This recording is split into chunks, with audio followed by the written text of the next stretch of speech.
नमस्कार दोस्तों, मैं हूं आपका दोस्त शेखर। चलिए, आज का हमारा टॉपिक है भारत के बंदरगाह। ठीक है, भारत के प्रमुख बंदरगाह के बारे में आज हम बात करेंगे।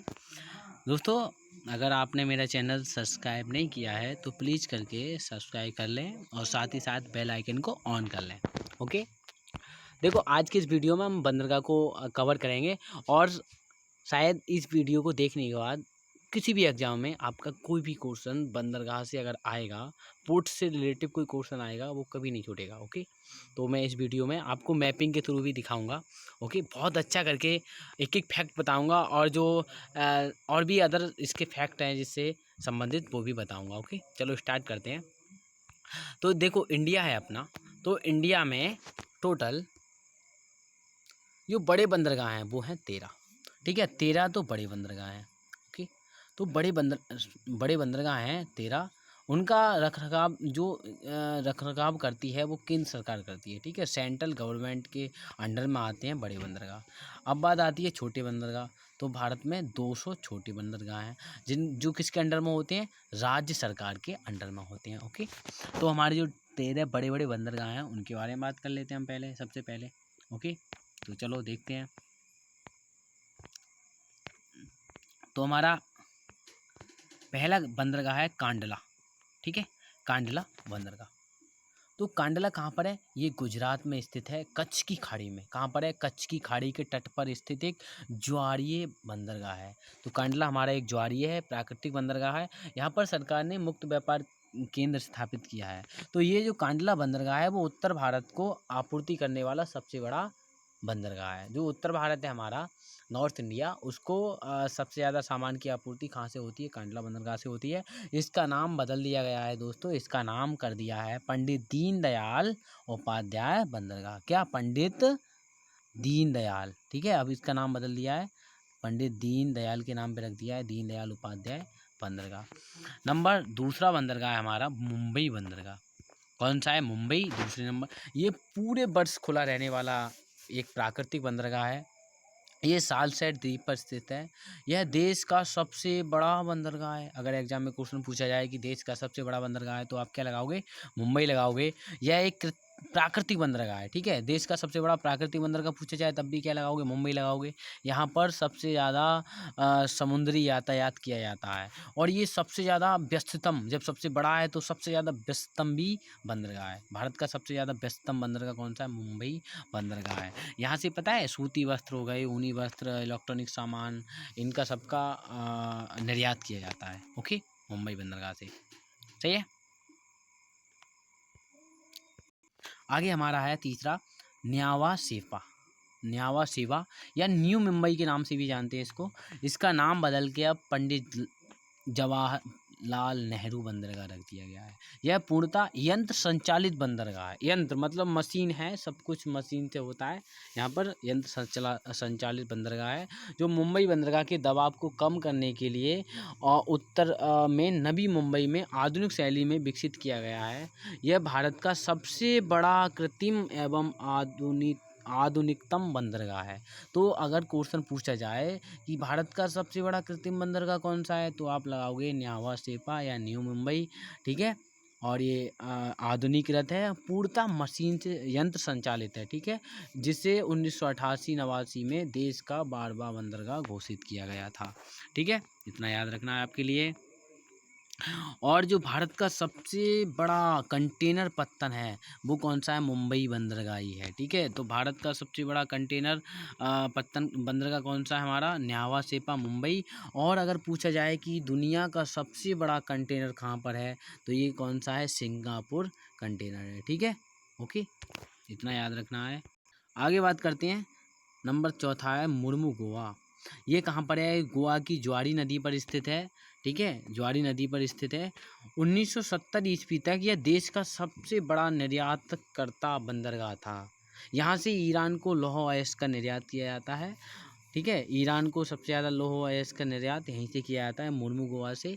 ज्वारी व मांडवी नदियों पर के परिवहन द्वारा इस बंदरगाह को लौह अयस्क पहुँचाया जाता है। ठीक है, अगला है हमारा न्यू मंगलौर बंदरगाह। तो ये न्यू मंगलौर जो है वो मुर्मू गोवा और कोचीन के मध्य कर्नाटक में स्थित है। ठीक है, स्थित एक आकार की दृष्टि से तो ये अपेक्षाकृत छोटा है, परंतु यहाँ मुख्यतः लौह अयस्क, यहाँ से मुख्यतः लौह अयस्क का निर्यात किया जाता है। तो ये लौह अयस्क जो निकलता है वो कर्नाटक की केंद्रमुख खान से निकलता है।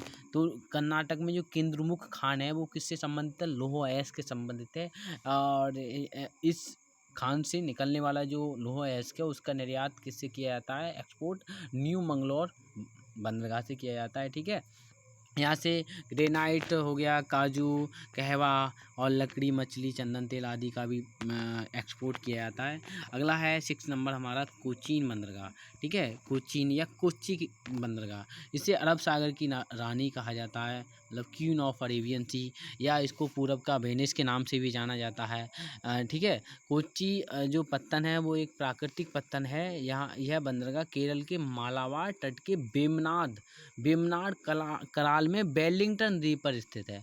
ठीक है, वेलिंगटन द्वीप पर स्थित है। जो वेम्बनाड झील है कहाँ पर है? ये हमारी केरल में है, और यहाँ पर वेलिंगटन द्वीप है, यहीं पर स्थित है ये कोचीन बंदरगाह या कोच्चि बंदरगाह। ओके, तो इसको कोचीन बंदरगाह को कालीकट के नाम से भी जाना जाता था। ठीक है, क्या कालीकट के नाम से भी जाना जाता था। यहीं पर तो वास्को डी गामा आया था। कब आया था? 1498 ईस्वी में आया था। ठीक है, अच्छा एक क्वेश्चन बताइए, जब वास्को डी गामा भारत में आया था तो यहाँ का एक राजा था यहीं का, कर्नाटक का, वो वास्को डी गामा के स्वागत के लिए पहुँचा था, उसका क्या नाम था? आगे बात करते हैं। फिर वास्को डी गामा कब आया, मतलब दूसरी बार कब आया था भारत में दोबारा? बताइए कोई कमेंट करके। ठीक है, एक यहाँ से याद आ रहा है, वेलिंगटन द्वीप का नाम आया है। तो वेलिंगटन द्वीप पर भारत का सबसे छोटा नेशनल हाईवे है। कौन सा है? National highway number 7। तो यहाँ ये कहाँ पर है? वेलिंगटन द्वीप पर ही स्थित है। और वेलिंगटन किसकी राजधानी है भाई? ये तो द्वीप है अपनी इंडिया में है, मगर वेलिंगटन है किसकी राजधानी? न्यूजीलैंड की राजधानी है। ओके, आगे है हमारा तूतीकोरिन। कौन सा? तूतीकोरिन। कोरिन यह दक्षिण भारत के का सबसे, मतलब ये भारत का सबसे दक्षिणतम बंदरगाह है। ये कहाँ पर स्थित है? तूतीकोरिन। ये तमिलनाडु में स्थित है। कहाँ पर? तमिलनाडु में स्थित है तूतीकोरिन। ठीक है, तमिलनाडु में स्थित है। अब इसका नाम बदल के, तूतीकोरिन का नाम बदल के क्या रख दिया है? B.O. चिदम्बरनार पिल्लई के नाम पर रख दिया है। 1906 ईस्वी में ये क्या इन्होंने स्वदेशी भारतीय नौवाहन सेवा तूतीकोरिन से कोलंबो के बीच शुरू की थी। तो पी चिदम्बर नहीं, B.O. चिदम्बरनार पिल्लई जो थे उन्होंने 1906 ईस्वी में, कब? 1906 ईस्वी में प्रथम स्वदेशी भारतीय नौवाहन सेवा कहाँ से? तूतीकोरिन से कोलंबो के बीच शुरू की थी। केंद्र सरकार ने तूतीकोरिन में एक नौसैनिक अड्डा बनाने का भी फैसला किया है। ठीक है, अगला है 8वां हमारा चेन्नई बंदरगाह। तो चेन्नई ये भारत के सर्वाधिक पुराने बंदरगाह में से एक है। यह एक कृत्रिम पत्तन है। कैसा है? एक आर्टिफिशियल पोर्ट है जिसे 1859 में बनाया गया था। ठीक है, इसको बनाया गया था। और बाद पहले क्या हुआ था, कुछ समय पहले यहाँ पर पानी की कमी के कारण बड़े बड़े जलाशय तट तक नहीं पहुँच पाते थे, जिसके बाद में इसको कृत्रिम रूप से गहरा किया गया था। यहाँ से पेट्रोलियम उत्पाद हो गए हमारे, उर्वरक, लौह अयस्क, मैग्नीज अयस्क, कोयला, मशीनें, आसूती, इनका भी यहाँ से निर्यात किया जाता है। ठीक है, चेन्नई बंदरगाह से। अगला है हमारा विशाखापट्टनम। तो विशाखापट्टनम जो है, विशाखापट्टनम देश का सर्वश्रेष्ठ प्राकृतिक बंदरगाह है, सर्वश्रेष्ठ। यहाँ डॉल्फिन नोज नामक पहाड़ी निकलती है। कहाँ? विशाखापट्टनम से एक डॉल्फिन नोज नामक पहाड़ी निकलती है, जो मानसूनी रूप से बहुत मतलब इम्पोर्टेंट है। और डॉल्फिन नोज जो पहाड़ी है वो क्या काम करती है? जो यहाँ पर जो जहाज़ वगैरह खड़े होते हैं तो जहाज़ों को तूफान से बचाती है, समुद्री तूफान से हेल्प करती है जहाज़ों की। ठीक है, डॉल्फिन नोज। और ये जो विशाखापट्टनम हमारा है वो आंध्र प्रदेश में स्थित है और भारत का सबसे गहरा बंदरगाह है। ठीक है, भारत का सबसे गहरा बंदरगाह कौन सा है?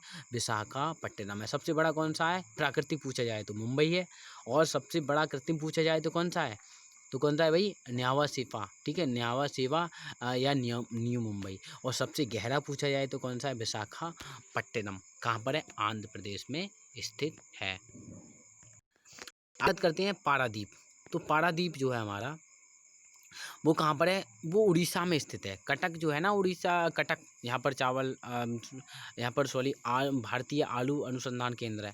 तो यहाँ कटक से 100 किलोमीटर दूरी पर स्थित है।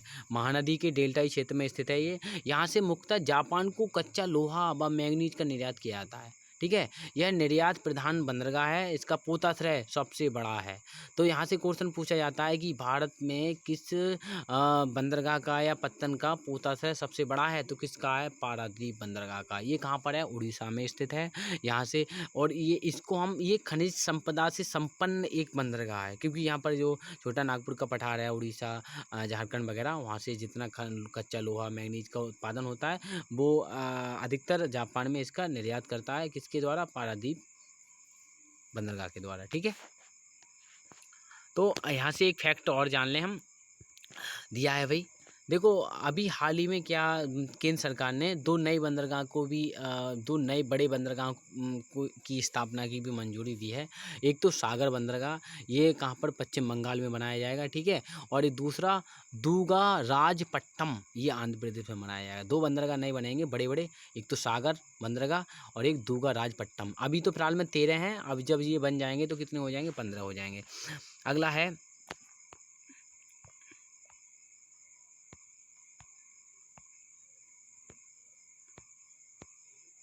कोलकाता बंदरगाह।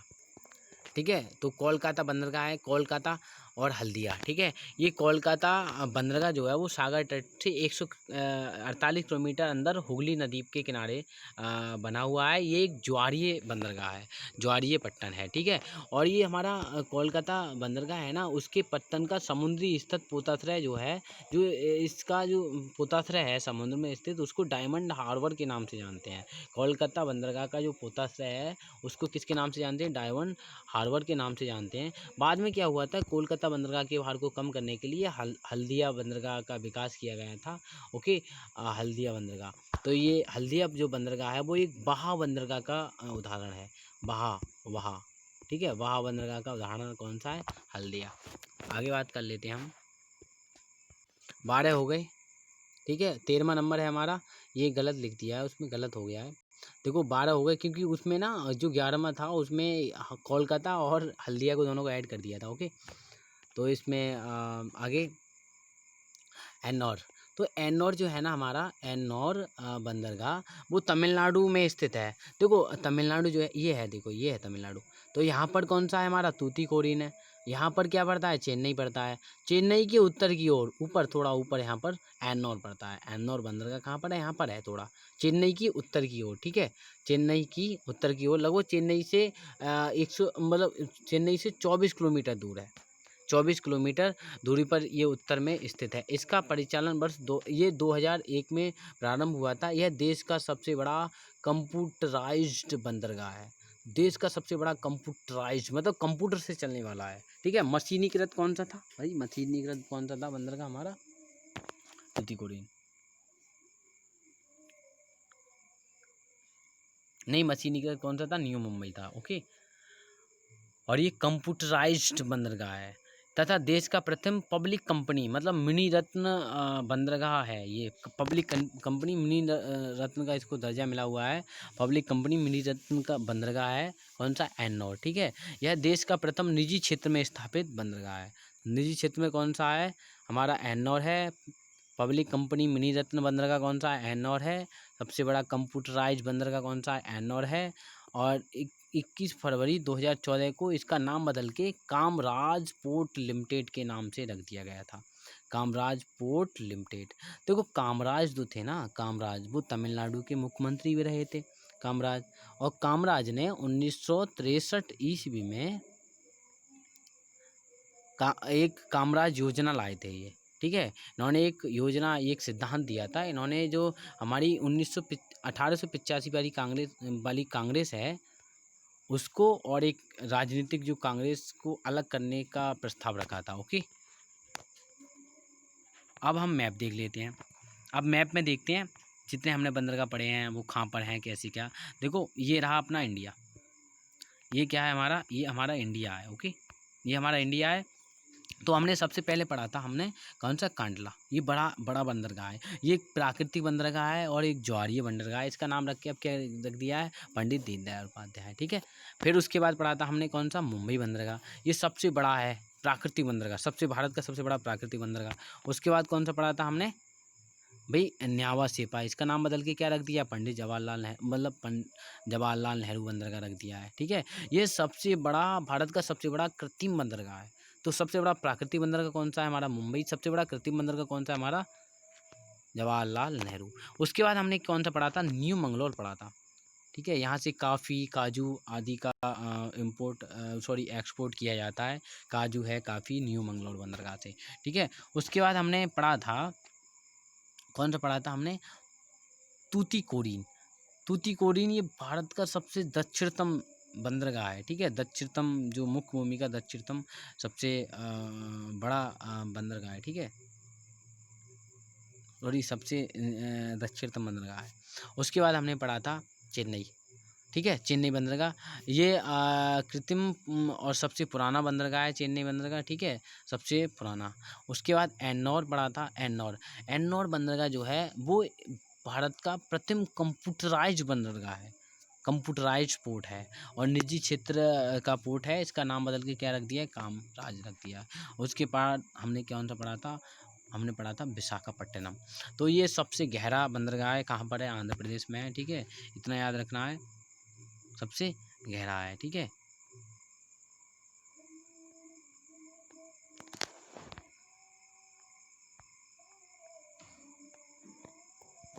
अगला है हमारा, फिर हमने पढ़ा था कलकत्ता, ठीक है। कलकत्ता एक ज्वारीय बंदरगाह था, ये हुगली नदी पर था, 148 किलोमीटर दूर था समुद्री तट से, ठीक है। और उसके बाद हमने पढ़ा था हल्दिया। हल्दिया भी एक ज्वारीय बंदरगाह है और ये बहा बंदरगाह का उदाहरण था। उसके बाद मैं एक भूल गया था उधर आपके लिए बताना, अगला था हमारा पोर्ट ब्लेयर। ये है पोर्ट ब्लेयर, ठीक है, पोर्ट ब्लेयर। तो ये पोर्ट ब्लेयर कहाँ पर है, अंडमान निकोबार द्वीप समूह में स्थित है और ये 13वां बंदरगाह है, सबसे बड़ा भारत का है। 13 बंदरगाह है सबसे बड़े बड़े, तो ये 13वां बंदरगाह है। ये मैं भूल गया था पहले बताने के लिए। तो पोर्ट ब्लेयर, ये पोर्ट ब्लेयर है वो सामरिक दृष्टि से संपन्न, सबसे मतलब सामरिक दृष्टि से बहुत इम्पोर्टेंट, महत्वपूर्ण बंदरगाह है। सामरिक दृष्टि का मतलब यहाँ पर, यहीं से भारतीय सेना जो है वो सभी जो अपना हिंद महासागर है, इधर इधर दक्षिण चीन सागर है, इस पे सब पे कंट्रोल करती है, ओके। ये है। अब हम छोटे बंदरगाह के बारे में बात कर लेते हैं, छोटे छोटे बंदरगाह जो है हमारे, उनके बारे में देख लेते हैं। देखो अब गुजरात में कौन कौन से हैं। तो गुजरात में हमारे एक तो कांडला है, ये बड़ा वाला है। जखाऊ हो गया, मुंद्रा, मांडवी हो गया, ओखा हो गया, सलाया हो गया, पिंधारा हो गया, सिक्का हो गया, भावनगर हो गया, दहेज हो गया, बेंदी बंदर हो गया, पोरबंदर हो गया, बेराबेल, जाफराबाद हैं, पिपापाव, हजीरा। ये सब कहाँ पर है हमारे, इतने गुजरात में स्थित हैं, ठीक है, गुजरात में। आगे महाराष्ट्र। तो महाराष्ट्र, ये देखो ये है हमारा महाराष्ट्र में एक तो मुंबई सबसे बड़ा है, मुंबई बंदरगाह। उसके बाद कौन सा हो जाएगा हमारा, मुंबई। मुंबई के बाद कौन सा हो जाएगा, मुंबई सबसे बड़ा प्राकृतिक था, ठीक है। उसके बाद हमारा जवाहरलाल नेहरू था, ये सबसे बड़ा कृत्रिम बंदरगाह था। फिर रत्नागिरी, ये बहुत आया है एग्जाम में। रत्नागिरी कहाँ पर है, महाराष्ट्र में है। एक रेडी बंदरगाह, ये भी महाराष्ट्र में है, ठीक है। अब महाराष्ट्र में सबसे ज़्यादा बंदरगाह है, सबसे अधिक बंदरगाहों की संख्या, जो छोटे वाले बंदरगाह हैं, सबसे अधिक बंदरगाहों की संख्या कहाँ पर है, महाराष्ट्र में कितनी है, 53 है, ठीक है। मगर इम्पोर्टेंट कौन सा है, रत्नागिरी और रेडी, ये याद रखना है आपके लिए। आगे हमने पढ़ा था फिर मुर्मुगुआ, या ये कहाँ पर है, गोवा में स्थित है। एक कारवाड़ बंदरगाह, कारवाड़ और होनावर और मालय, न्यू मंगलौर, है ना, ये सब कहाँ पर है हमारे, ये कर्नाटक में स्थित है, ठीक है, कर्नाटक में स्थित है। उसके बाद हमने पढ़ा था कालीकट, ठीक है, कोचीन पढ़ा था, सॉरी, कोचीन। कालीकट बंदरगाह आप जानते ही होंगे, केरल में है। कोचीन, एलेप्पी, ये भी कहाँ पर है, केरल में है। नीनदकारा, ये भी केरल में है, ठीक है। और किल्लौन, ये भी, और तिरुवनंतपुरम, ये भी केरल में है, ठीक है। आगे बात करते हैं, अब तमिलनाडु में देख लेते हैं। तमिलनाडु में कौन कौन से हैं। तो तमिलनाडु में कन्याकुमारी हो गया, सबसे नीचे दक्षिणतम बिंदु है ये तो है। तूतीकोरिन हो गया, इसका नाम क्या रख दिया है, क्या रख दिया है, चिदम्बरनार पिल्लई। और नागा पट्टिनम है। और फिर कुडालुरु है, पांडुचेरी है, चेन्नई है, एन्नौर है। ठीक है, पांडुचेरी भी है, चेन्नई भी है। चेन्नई सबसे पुराना है। ओके। और दूसरा, भारत का दूसरा सबसे बड़ा कृत्रिम बंदरगाह है। पहला तो कौन सा है सबसे बड़ा कृत्रिम? न्यावा सेवा या फिर न्यू मुंबई। दूसरा सबसे बड़ा है ये कृत्रिम। फिर एन्नौर, ये निजी क्षेत्र का मिनी रत्न, इसको दर्जा मिनी रत्न है ये एन्नौर। ठीक है। उसके बाद हम बात करते हैं आंध्र प्रदेश। तो आंध्र प्रदेश में कौन कौन से हैं प्रमुख? एक तो मछलीपट्टनम हो गया, एक काकीनाडा हो गया, और विशाखापट्टनम हो गया। विशाखापट्टनम कैसा है? सबसे गहरा है। ठीक है। अब हम बात कर लेते हैं उड़ीसा की। तो उड़ीसा में कौन कौन से हैं भाई, ये भी देख लेते हैं। ऐसा है, तो उड़ीसा में देखो हमारे, एक तो उड़ीसा में गोपालपुर हो गया। ठीक है। और एक पारादीप। ठीक है, ये पारादीप है और एक गोपालपुर हो। जो पारादीप उड़ीसा में स्थित है, और यहाँ से ये खनिज संपदा से संपन्न बंदरगाह है। इसका जो क्या बोला था मैंने, चलो भूल रहा हूँ कुछ। आगे कोलकाता, हमने कोलकाता पढ़ा था। ये ज्वारीय बंदरगाह है। कहाँ पर है? ये हुगली नदी पर स्थित है। फिर पढ़ा था हल्दिया। हल्दिया भी एक ज्वारीय बंदरगाह है, और ये बहाव बंदरगाह का उदाहरण है। ठीक है, इतने बंदरगाह थे हमारे, और ये बिल्कुल कम। अब आगे हम क्वेश्चन देखते हैं। अब भारत में कुछ जो शिप निर्माण, जहाज निर्माण कंपनी है, उनके बारे में बताते हैं। देखो, गोल्डन रिच, एक कंपनी का नाम है गोल्डन रिच। ये कहाँ की कंपनी है? ये वेस्ट बंगाल की, मतलब पश्चिम बंगाल की कंपनी है। एक कंपनी है हिंदुस्तान शिपयार्ड लिमिटेड। ये कहाँ पर? ये आंध्र प्रदेश की कंपनी है। ठीक है, इसका हेडक्वार्टर कहाँ पर है? आंध्र प्रदेश में है। और एक है कोचीन शिपयार्ड, ये कंपनी, इसका हेडक्वार्टर कहाँ पर है? केरल में है ये। और एक है मझगांव कंपनी। ठीक है, मझगांव शिपयार्ड कंपनी, इसका हेडक्वार्टर कहाँ पर है? मझगांव, मतलब मुंबई में स्थित है। ठीक है। अब हम कुछ इम्पोर्टेंट फैक्ट देखते हैं। ठीक है, तो जैसे एग्जाम में जो पूछे जाते हैं अक्सर, भारत का कोयले से संचालित होने वाला जो प्रमुख बंदरगाह है, कोयले से, वह एन्नौर बंदरगाह है। ठीक है, एन्नौर बंदरगाह है, जिसका नाम क्या रख दिया है भाई? कामराज बंदरगाह रख दिया है एन्नौर। मिनी रत्न कम दर्जा मतलब मिनी रत्न बंदरगाह है, निजी क्षेत्र का बंदरगाह है एन्नौर। ठीक है, तमिलनाडु में है ये। तो ये कोयला से संचालित होने वाला प्रथम बंदरगाह है। भारत का सबसे बड़ा जो कंटेनर पोर्ट था, वो कौन सा था? न्यू मुंबई, या फिर इसको न्यावा सेपा बोलते हैं। भारत का सबसे बड़ा कंटेनर पोर्ट कौन सा था? न्यू मुंबई या न्यावा सेपा। ठीक है, बंदरगाह है। और फिर जो विश्व का सबसे बड़ा कंटेनर पोर्ट है, ये रिपोर्ट लिख दिया है, टाइपिंग में गलती हो जाती है, वो कौन सा है? सिंगापुर में है। ठीक है, सिंगापुर में है। और एक परियोजना, अब मैं एक यहाँ आ गया है तो बता ही दूँ, समुद्र सेतु परियोजना जो है, वह मन्नार की खाड़ी और पाक की खाड़ी के बीच में स्थित है। इसकी लंबाई कितनी है? 167 किलोमीटर ये लंबी है। और 30 मीटर, ये किलोमीटर लग गया है भाई, 30 मीटर है। 30 मीटर क्या है ये? चौड़ी है, और 12 मीटर गहरी है। ठीक है, समुद्र सेतु परियोजना। और आगे अगला है हमारा इम्पोर्टेंट फैक्ट, कि भारत का सबसे बड़ा जो पोताश्रय, पुत्र लिख दिया है, पुत्र हो गया है यार, मिस्टेक हो गया, कोई बात नहीं। यहाँ लिखा है पोत, पोत प्रांगण, पोत, पोता नहीं है, पोत। ठीक है, पोत लिख देना। पोत प्रांगण या पोताश्रय। ठीक है, भारत का सबसे बड़ा पोत प्रांगण जो है, वो कोच्चि बंदरगाह का है। ठीक है, सबसे बड़ा पोत प्रांगण किसका है? कोच्चि बंदरगाह का है। और दुनिया में अगर बात करें, पूरी दुनिया में, तो दुनिया का सबसे बड़ा, भूत लिख दिया यहाँ पर यार, पोत होगा। ठीक है, टाइपिंग में गलत हो जाती है। तो दुनिया का सबसे बड़ा पोत प्रांगण जो है, वो संघाई का है। ठीक है, संघाई कहाँ पर है? चीन में है। और उससे छोटा सिंगापुर, फिर उससे छोटा जर्मनी। ठीक है, जर्मनी में, जर्मनी का कौन सा है? सेंटेस। ठीक है, सॉरी ना, जर्मनी का है, सेंटेस नहीं है, जर्मनी है। तो सबसे बड़ा भारत का पोताश्रय किस पत्तन पर है? कोच्चि पे। और दुनिया का सबसे बड़ा पोताश्रय संघाई पर है, उससे छोटा सिंगापुर, फिर जर्मनी। ठीक है।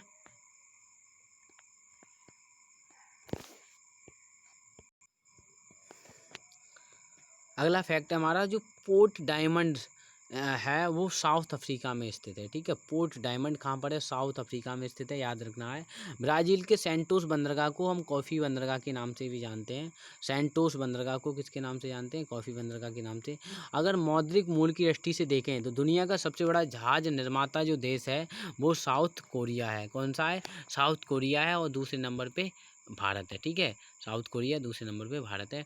आज के लिए इतना, और अगर कोई मिस्टेक अगर मुझसे हुई हो तो उसके लिए सॉरी चाहता हूँ। ओके।